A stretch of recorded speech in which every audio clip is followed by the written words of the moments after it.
Breaking news, Attorney General Jeff Sessions defending Trump's travel ban in the face of another defeat today. Sessions just releasing a statement citing, quote, recent attacks as evidence of, quote, the immediate and real threat to the United States. Now, this is after a federal court ruling today against the ban. The fight now headed to the Supreme Court.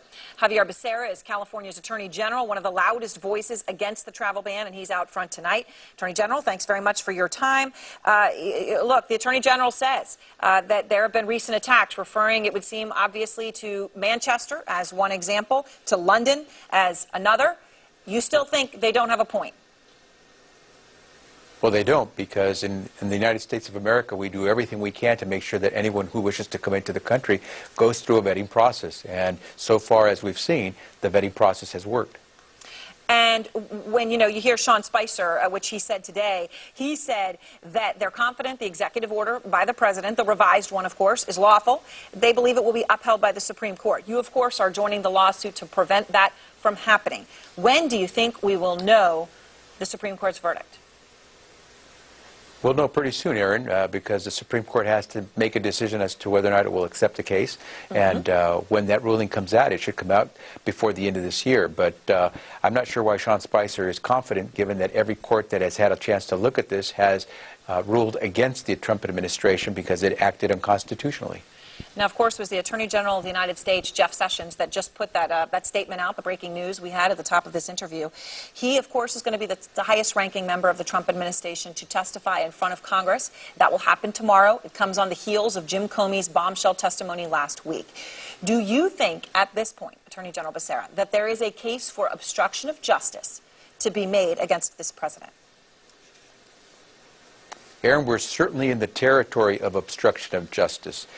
We certainly need to see more facts to be able to make a strong case, but there's no doubt that the elements of abuse of authority and obstruction of justice are beginning to pile up.